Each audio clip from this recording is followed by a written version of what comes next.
Okay, in this tutorial, we will be having step by step on how to analyze, model, and design in the SAFe software using exported forces from eTabs to SAFe. So, from eTabs, we will run the model, click F5 or just press this run button.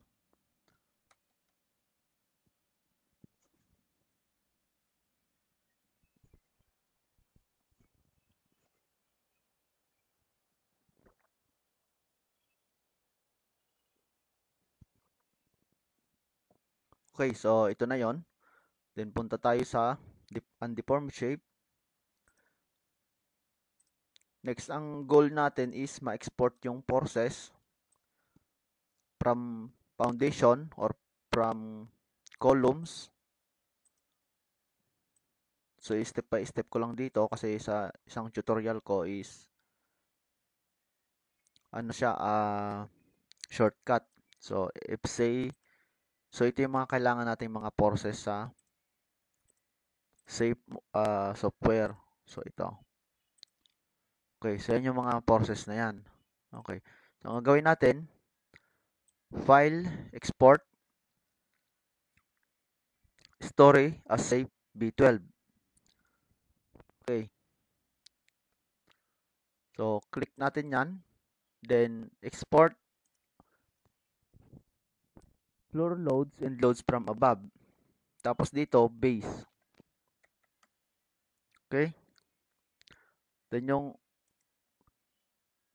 load cases is all and load combinations is, you can say, all na rin. Okay. Then, click OK. Next, maghahanap siya ng kung saan mo isi-save. Okay. So, dito tayo sa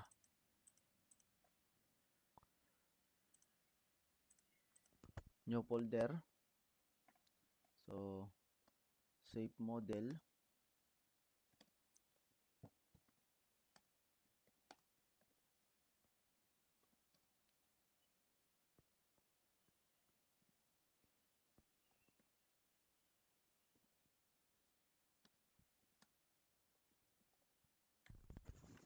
Okay. So, ito, save natin dito.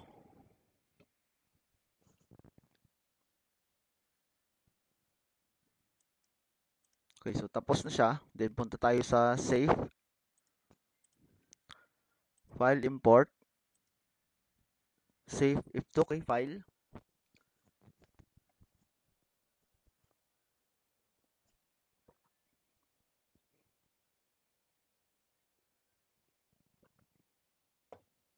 So, click natin to. Then, hanapin natin yung kung saan sinave. So, ito. Then, save. Na-open. Then, ito na yon 3D. Then, show natin yung points.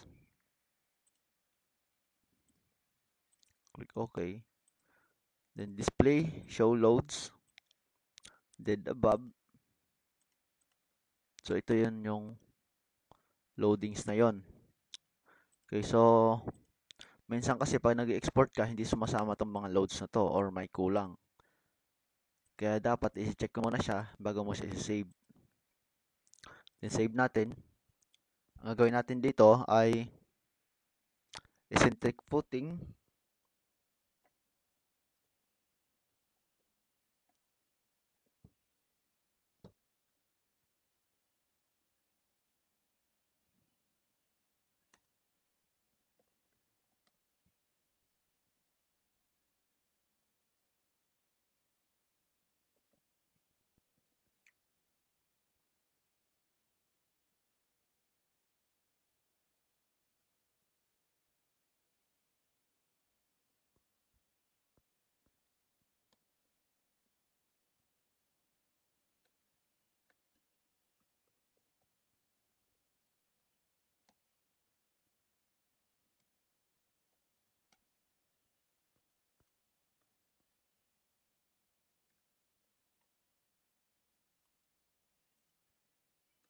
So, let us say na yung property line ay nandun lang sa face ng wall. So, okay. So, ngayon, knowing na 450 by 450, so, ni-right click ko lang yung joint. Ayan, no? 450 by 450 yung size ng column mo dito. Okay.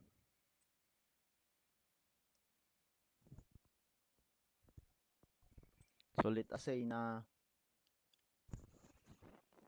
yung column natin nandito, 450 by 450.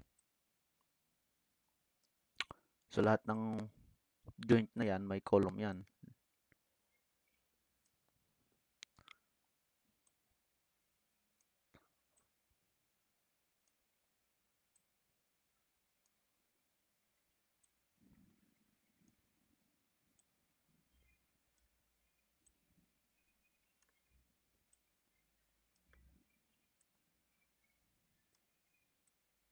Okay, then yung boundary natin ng lupa, let's say na nandito yung boundary natin ng lupa. Okay, so possible pa rin siya.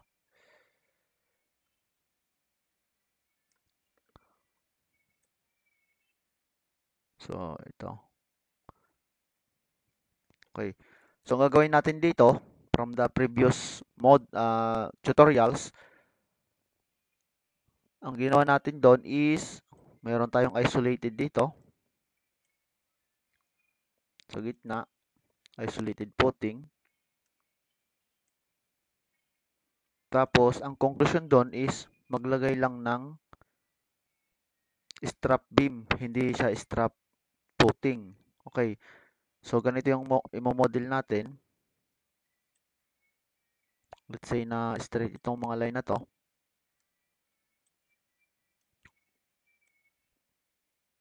Okay, so ganito yung gagawin natin.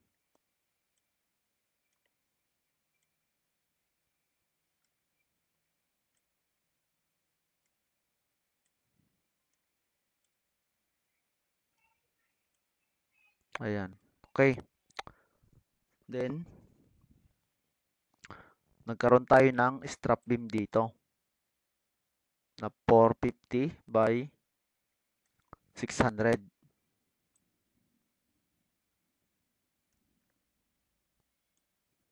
Ayan. Ito yung i-model natin. Ayan. Tapos dito meron.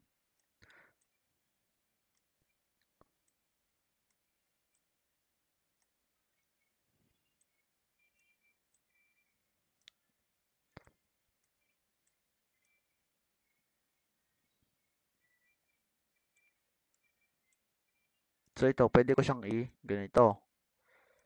Titingnan ko kung kaya niya.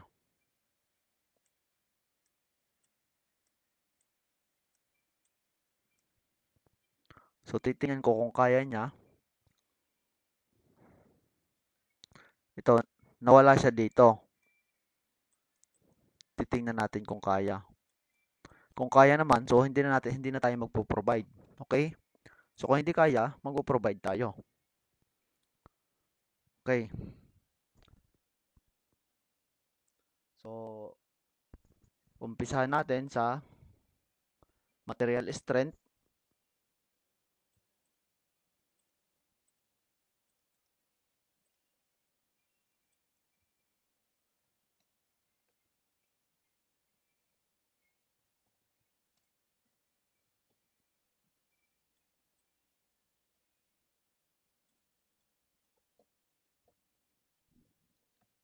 For 700 times square root of a prime of c.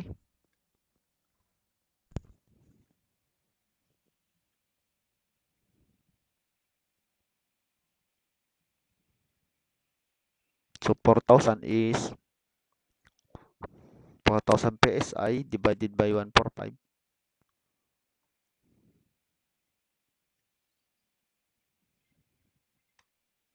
Yan. Then Dito, 4,000 PSI divide 145 para maging megapascal. Kaya 27.6. Okay, then click OK. Next is yung rebar. So let's say FY 414 MPA. Ito 414 times 1.25. Click OK. Then save muna natin.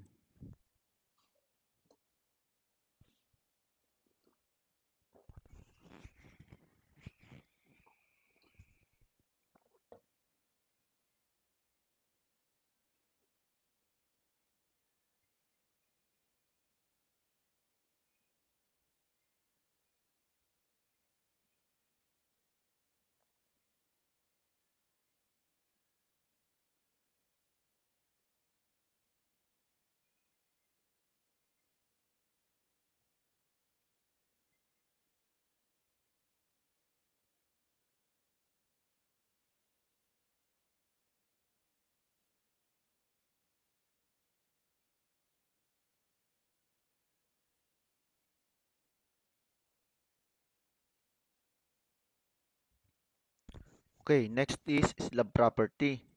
So ito yung footing dito. Yun yung slab na tinatawag. So sa nakuha natin doon sa Excel dito, so sa bandang gitna, punta ako ng e-tabs sa base. Display ko yung labels. So yung nasa bandang gitna, 6, 7, 20, and 21. So dito, 6, 7, ang size niya is 1.8 by 1.8 by 725. Tapos yung 20 and 21, ito, 1.8 by 1.8 din. So, sabihin kong 1.8 na ito, yung size nito. 1.8 by 1.8. Ang thickness is 650. So, let's say 700.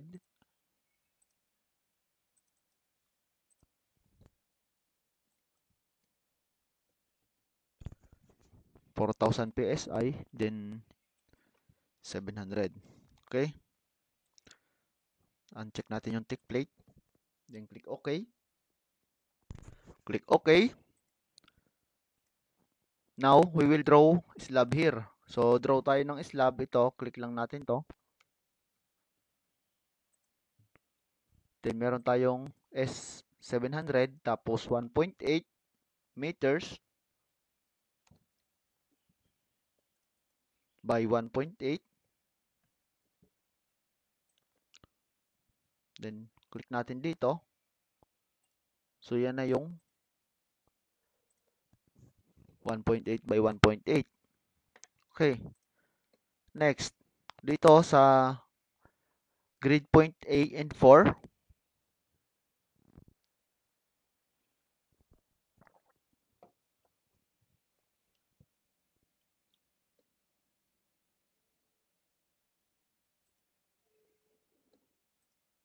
so meron tayo ng 24 and 27.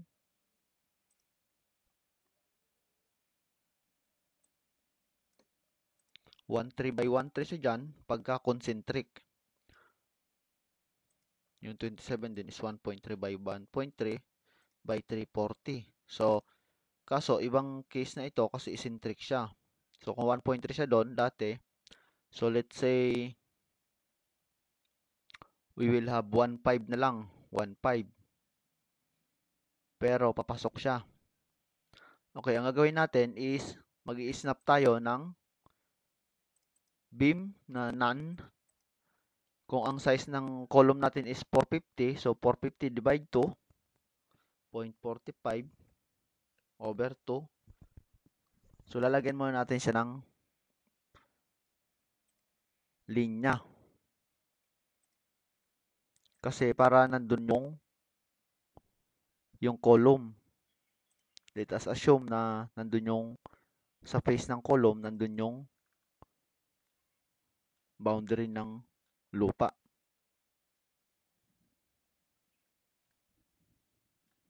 Okay. So, offset lang ako. Ayan. Next is, mag-offset ako ng 1.5. Edit. Click ko muna yung linya na i-offset ko. Ito. One line selected. Edit.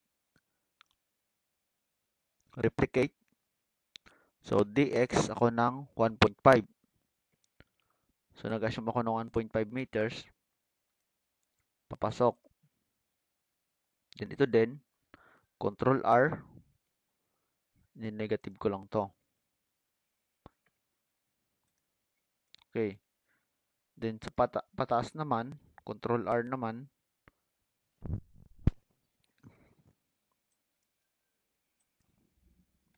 $1.5. Then, yung dx ko is 0. Click OK. Then, ito naman, Control R.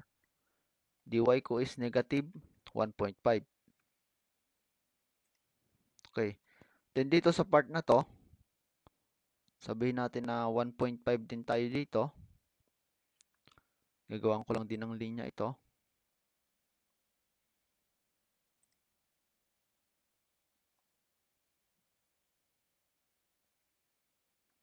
Escape ko, dapat nandito siya sa dulo. Or intersection. Okay.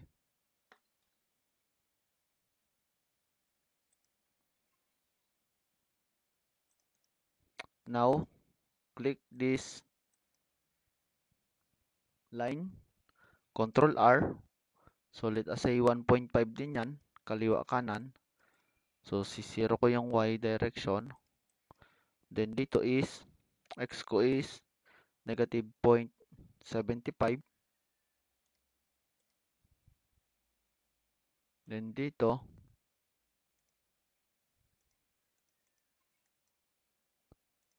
Control R. Positive 0.75. Okay, so yan yung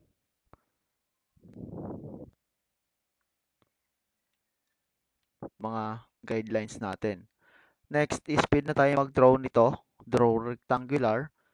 Pero ang thickness natin dito 700. So titingnan natin doon sa Excel. Yung dating sa 24 na to, 24, 27 and 1 and 4, yung mga thickness dyan is so sa 1 340 lang. Sa 4 is 340. Doon sa 27 340. Okay, so manipis lang siya doon. Sa number 4 is 340. So let us say mag-assume tayong thickness dito na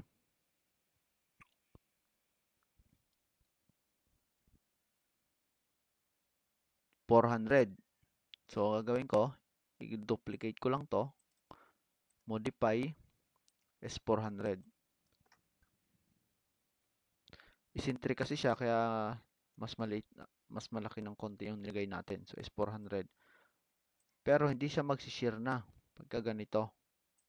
Kasi may column na ay may maglalagay tayo ng dito. Ayan. So draw muna natin to.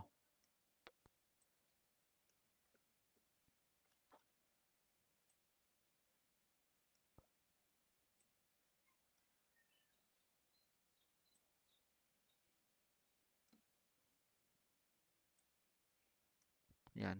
So kulang pa pala tayo dito. But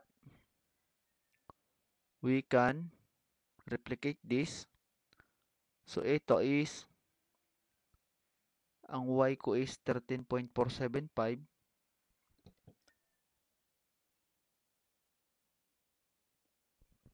Then ito is 10.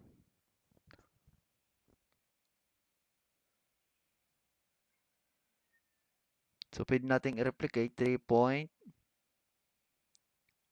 So 10 ito, 10 ang dy ko dito, nakikita ko dun sa baba sa lowest right side, may x intercept, y intercept, and z intercept ako dito sa part na to. So yung y dito is 10 and yung y ko dito sa midpoint is 13.475. So pwede ko siya i-replicate.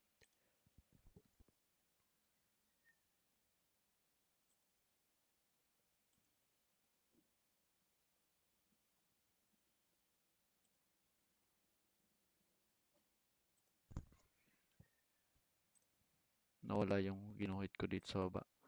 Okay. So i-replicate natin siya. Select ko lang to. Select. Edit. Replicate.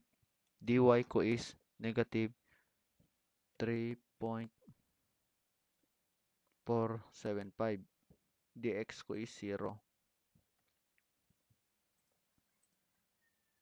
Okay. Then ganito din.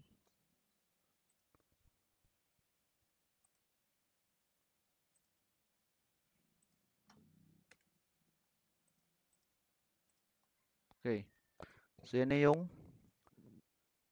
footing pa lang yan. So maglalagay tayo ng beam line. So ang gagawin natin is i-select natin yung mga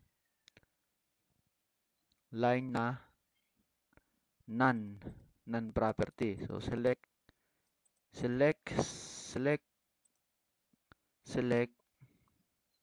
properties, beam properties.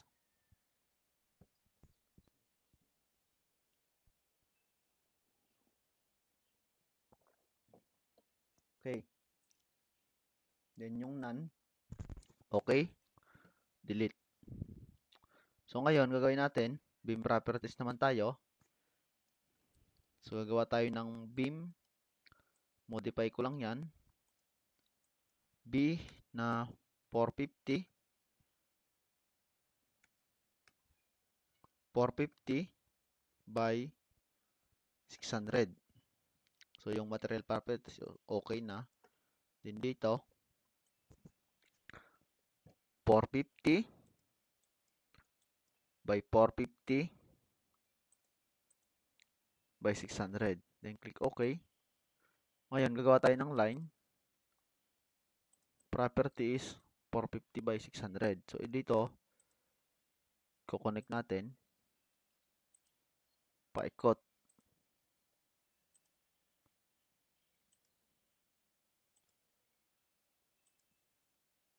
Okay, so click lang, left click.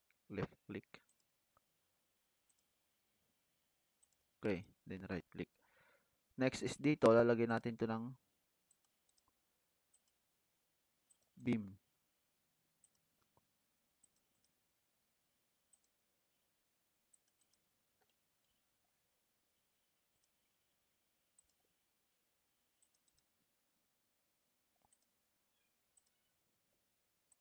Okay, so ito na yung model natin.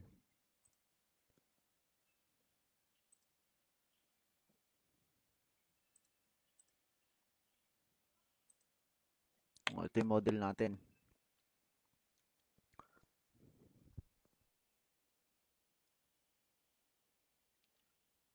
Next is, nakapag-model na tayo, ang gagawin naman natin is yung soil subgrade modulus. So define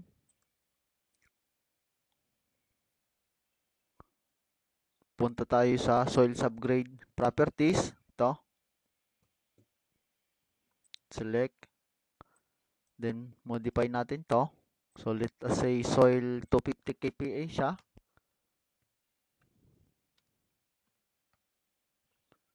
Then dito is 250 divided by 0.025. Nakameter yung displacement niya, yung 25 mm in terms of meter. Okay. Then click OK. Click OK. Now, select natin yung slab properties. Select. then assign. So, 700 lahat ng ito. So, assign, support data, soil properties, click OK. So, yan. But, ito is, ang geometry niya, yung assignment niya is 700. So, knowing na ito, assume muna natin to as 400. So, i-click ko lang.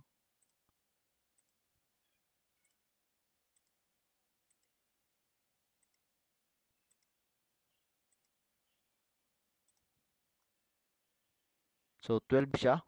Assign ko as 400. Ayan.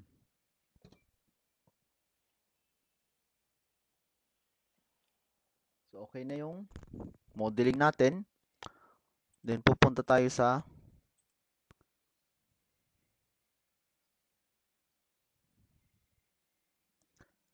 design. Design preference. Minimum cover of slab. So, let's say 50. 50. 50 mm.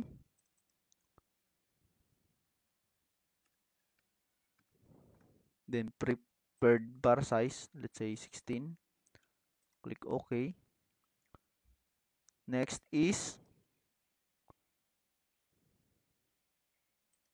dito sa design combos. Ito. So, sa design combos, yung mga ultimate. Pero bago yan, meron tayo ditong cracking analysis. So, 0.0018. Sa tension, sa compression is 0. So, 0.0018.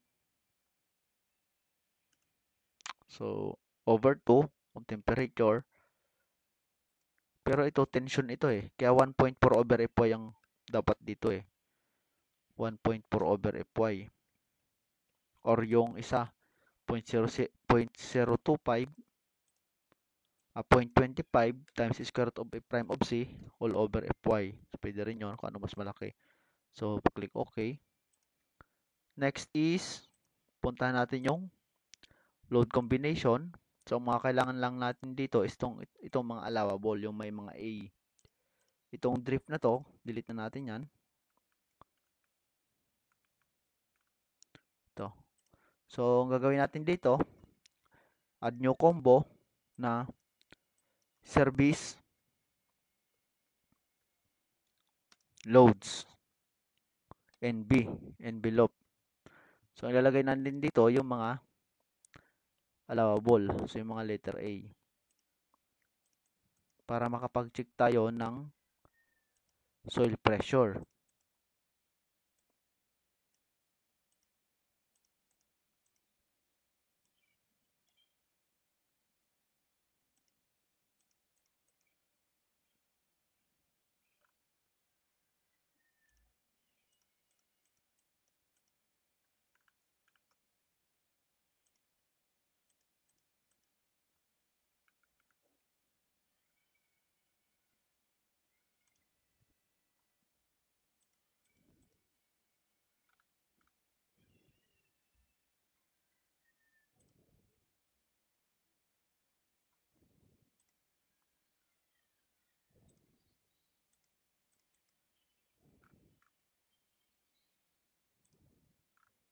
Ito yung may earthquake.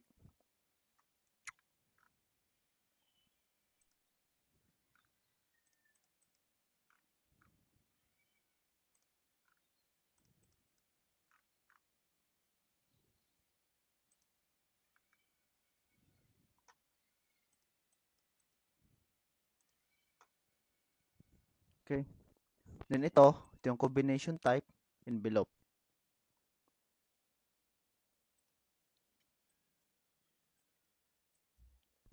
Envelope. Click service normal or service initial. Click OK. Cannot repeat case and combination.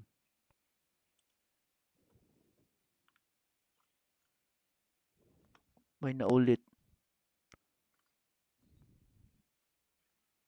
1, 2, 3, 4, 5.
Naulit.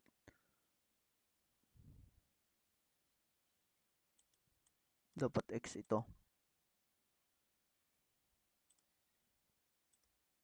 Ayun. May naulit na isang combo.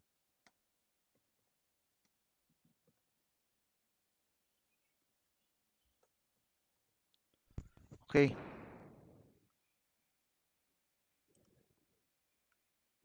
Then click OK. Now, we will run the analysis.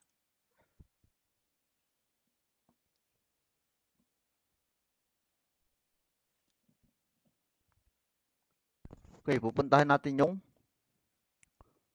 soil pressure. So, ito.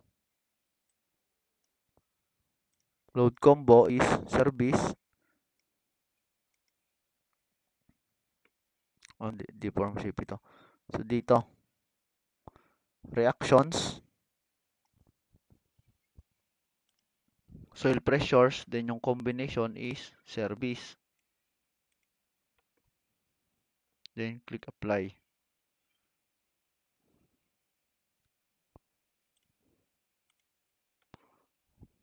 Okay, so ito yung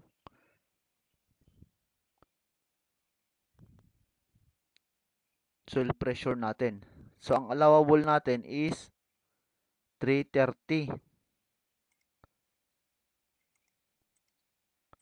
333.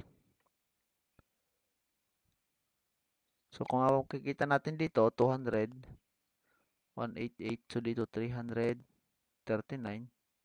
334, 327, 343.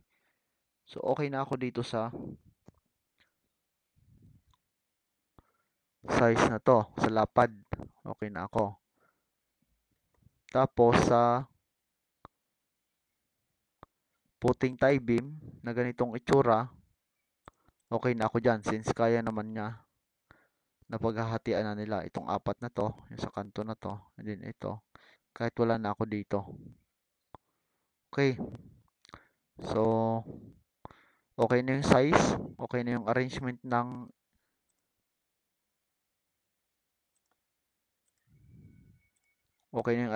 ano natin ng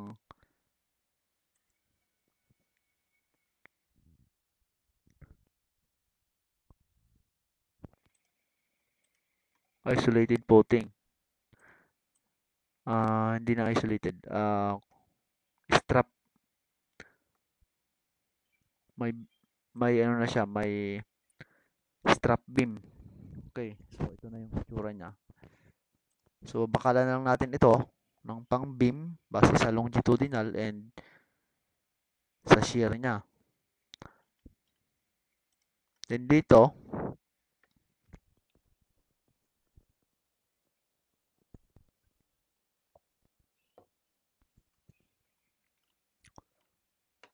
para malaman yung adequacy ng thickness, pwede mong click ito, punching. Kaso pag nag-click ka ng punching dito, is okay, so pag na-show natin yung punching shear, so automatic hindi siya mababasa. So itong NC na to is not computed. Kasi ang nakaprogram dito is one-way shear and two-way shear. So ngayon, pag nagkaroon yung slab mo, ito yung slab natin, pag may nag-cross na beam dyan, knowing na nandito yung column, tapos may PU ka dito,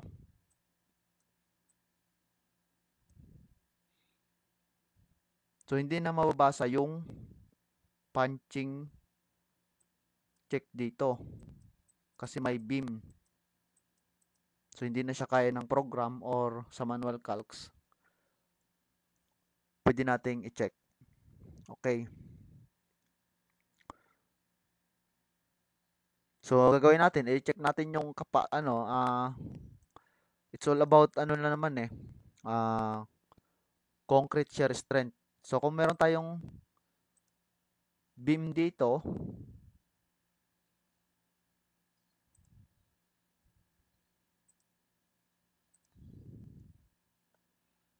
Okay, so kung meron tayong column dito na may load na PO, tapos yung section dito ng concrete na beam, so yun yung mag-resist ng punching. Parang sa suspended slab, parang ganon, yung beam mo dito, magkakaroon ng shear force. So, yung shear force na yon ang mag-resist. So, ito yung shear force, yung PU. Ang mag-resist itong section na to ng beam. Okay, so kasi dito sa point na to is tatlong beam ito. So, dito tayo pumunta sa dalawa lang. So, dito, meron ka nagre-resist na shear area. Saka dito din sa kabila. So, for simplicity, pwede natin kunin yung shear capacity nitong dalawang section na to. Tapos, i-compare natin sa PU. Okay. So, pagka nasatisfy natin na concrete shear capacity is greater than PU, then our size of beam and the thickness of this footing is adequate. Or the thickness of footing is hindi na nga kasali sa computation. Okay, so beam lang munang kukuhanin natin. Itong strap beam. Okay, so para makuha yon, yung PU na yon, pupunta ako sa ETABS. Let's say, meron akong joint ito, joint 6. So sa plan, nandito siya sa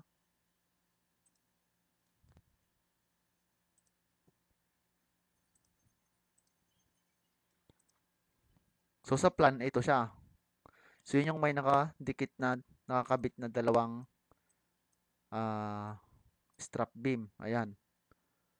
Ngayon, kukunin natin yung value niyan. So siselect ko to, tapos control table or display table.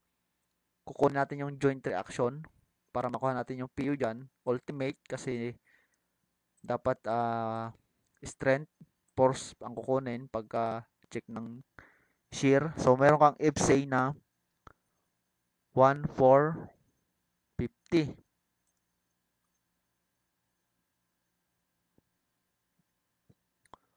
So meron kang shear force na 1,450.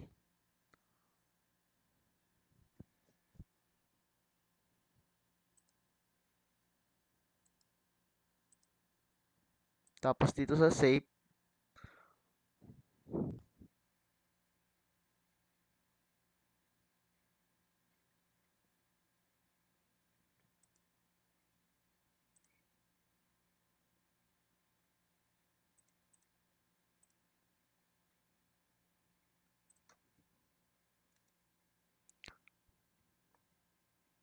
dito, ito yon. So ito yung 1,450. Tapos sa footing dimension, yung sa 6, ang thickness niya sa one way is 650.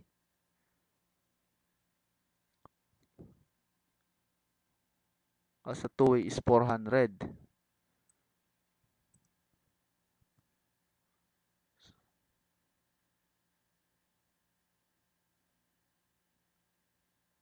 So tingin ko, pagka ganito, kaya na ng size nitong sa part na to, kaya na niya. Kasi ang nilagay natin dito is 700. Yung area na yan, 700. Then dito, kasi one way shear, okay. Then dito sa part na to, kasi kung magkakaroon tayo dito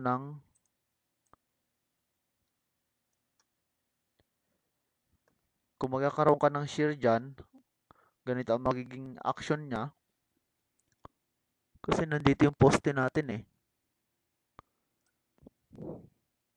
So kung magkakaroon tayo ng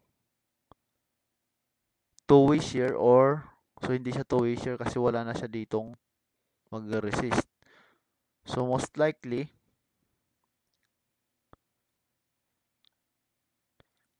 dito siya magkakaroon ng shear failure, pero pwede nating i-check or i-recheck itong tatlong beam na to, yung ano niya, yung nabanggit ko kanina, yung shear area niya, at yung considering yung footing. Okay, pwede yon.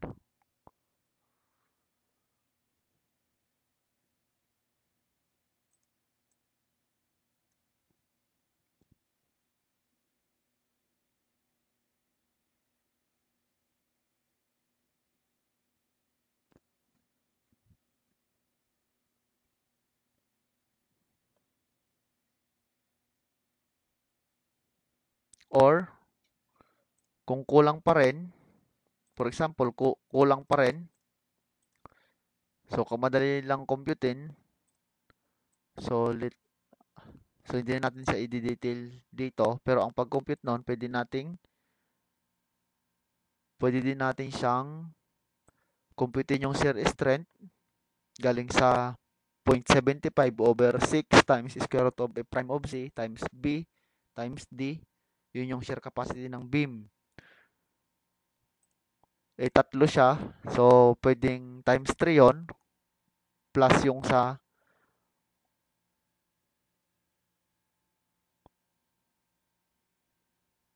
footing na ito. Plus dito. So, yung tatlong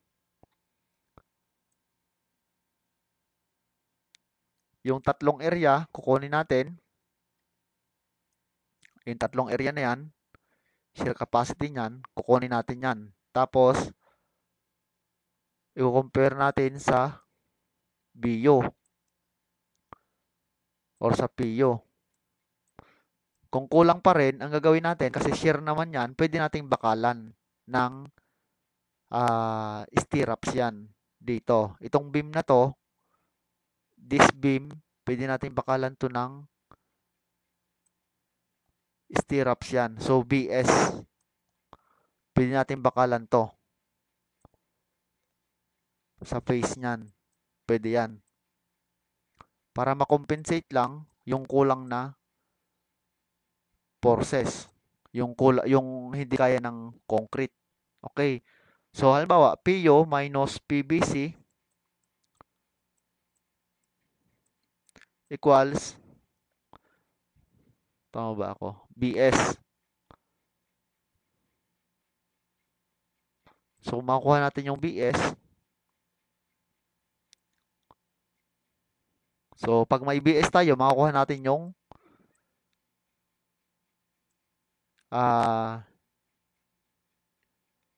spacing ng ano diyan, ng stirrups diyan. So, ganun na lang gagawin. Okay, tingin ko, malakas naman masyado yung bakal pagka nilagay natin yan ng 12 mm. Okay, so doon, kaya na. Pero importanteng ma-check siya. Importanteng ma-check ito.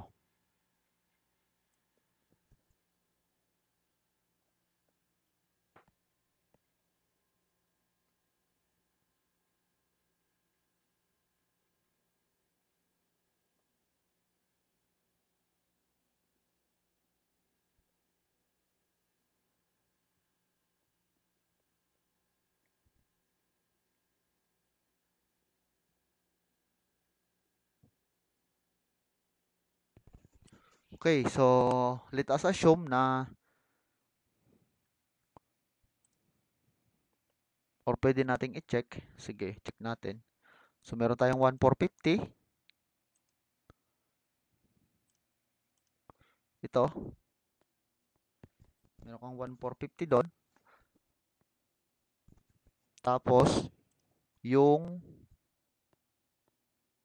capacity ng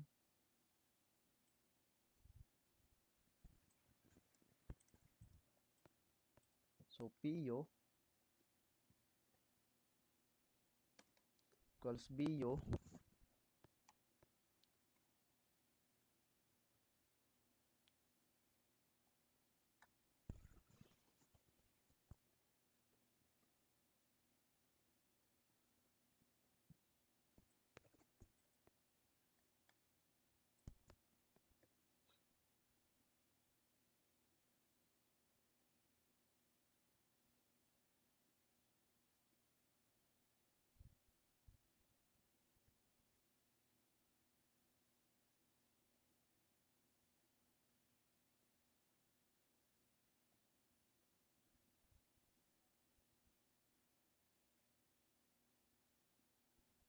Okay. P over 6 times square root of A prime of C times 450 times 550. Yan yung sa isang beam na shear capacity. Divide 1,000 para maging kilonewton. Okay, so 163 lang. So, since tatlong beam siya, let us say times 3. So, 491. So, may kulang tayo na nasa kulang-kulang 1,000. So, yung VS natin, VS equals 1,450 minus ito. So, ito, 958. Wala pa dito yung ano natin, yung contribution ng footing. So, we can assume na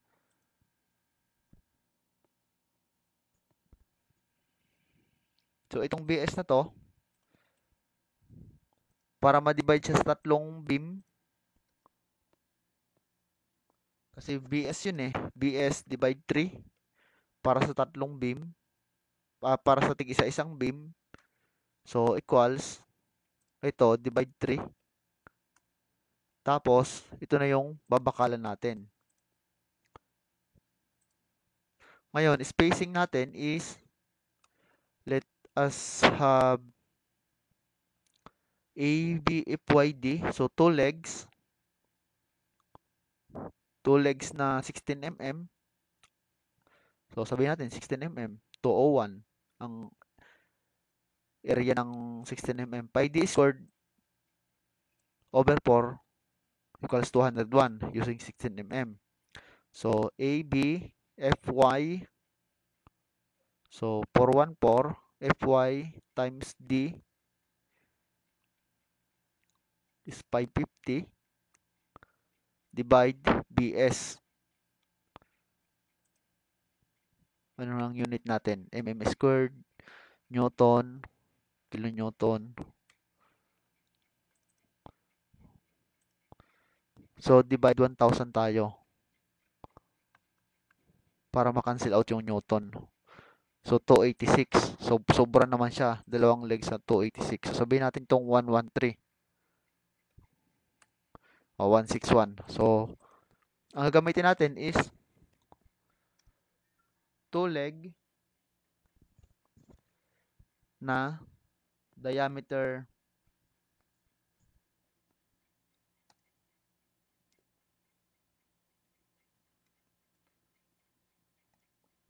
2 leg na 12 mm diameter, space at 150. So, sa face yun ng ng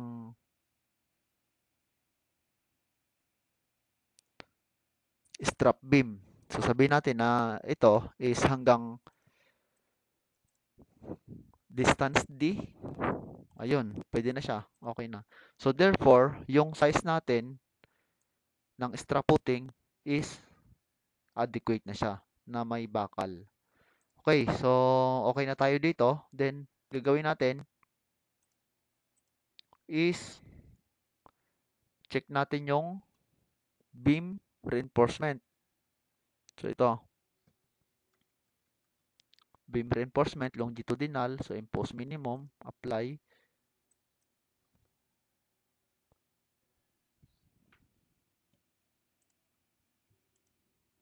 Okay, ito. So, medyo magulo. So, ang daming numero. Okay, so ito. Top bar lang ang may naka-display. So, 3847 yung top bar mo. Mm squared yan. So, divide mo ng kung anong gusto mong bar diameter, then it will give you a longitudinal bar. Yung bottom niya is 377.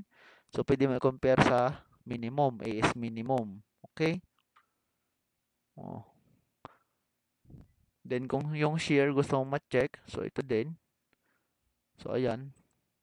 Transverse. So, ito. Okay, so yan yung checking ng strap beam. Then, yung bakal naman natin ng nito, pwede nating i-check yan using finite element method. Kasi hindi na ako mag-aano dito, di muna ako strip. Pwedeng finite element ito, impose minimum. So ito, ang bakal niya dito is 616 mm squared per meter.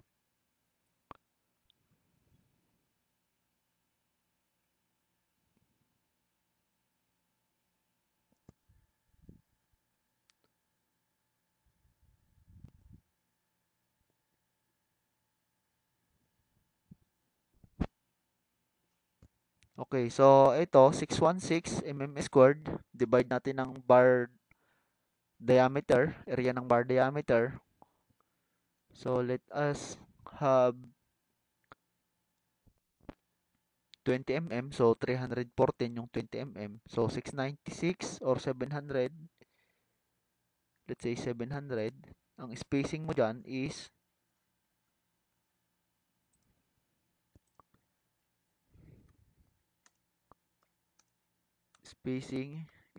so 700 divide ng 314. So yung 314 mo, parang sobra na yung 20 mm kasi pi times 20 squared over 4 equals 314.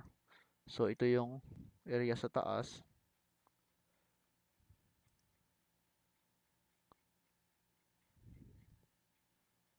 Yan lang yung kailangan na bakal, 2 piraso, 2.2 sa 1 metro.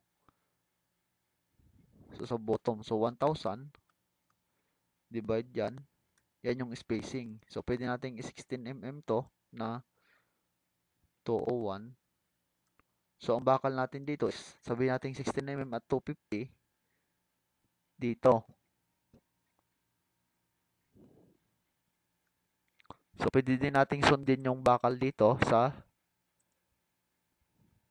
Excel. Pwede na rin to. Okay?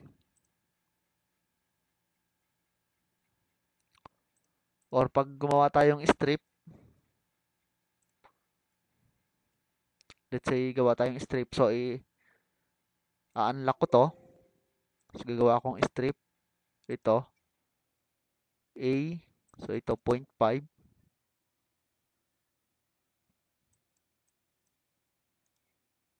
para mas madali.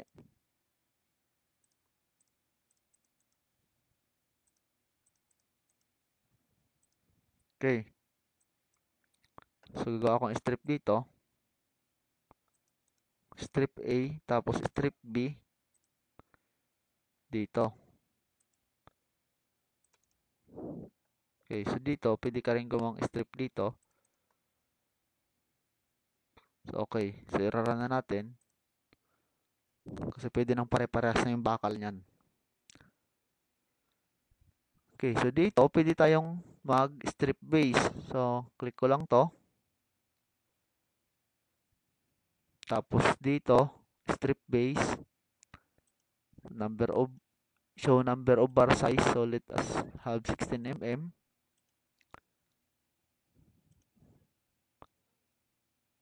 Or none tayo dyan. Then, click apply.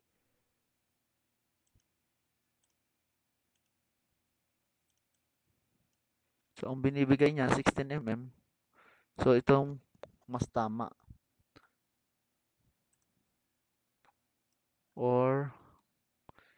So, ito, mas tama yung sa strip base na lang tayo. Huwag nang mag-finite element. Or pwede rin, kaso hindi ako nagbabakal ng finite element. So, ito, 7 na 16 mm. So, 7 pieces sa 1 metro. So, ang spacing natin dyan is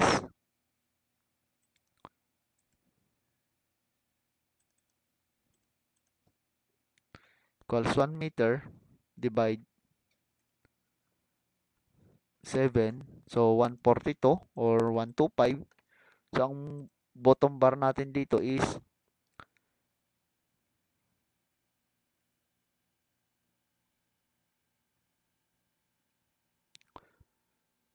7 pieces sa isang metro. Okay, or let's say 125 mm ang spacing. Tapos yung top bar naman, then ito. So, meron kasing malakas din kasi yung negative moment dito.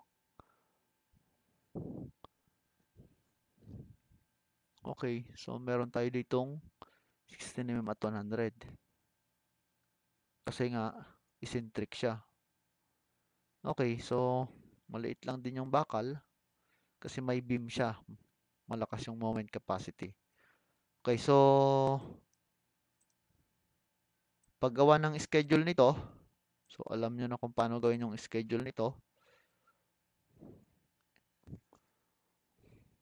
Parang ganito lang din ang gagawin. Yung schedule doon. Ayan lang din halos. Tapos meron ka ng plan na ganito. Okay. Tapos may FTB ka. Ayun. Ganun yung ano. So parang beam lang yon, parang beam schedule. Katulad ng sa isang tutorial, isang video. Okay, so ganun yung design nito and analysis. So I hope you learn from this video. Thank you for watching and please like and subscribe to my YouTube videos and channel. Okay, thank you.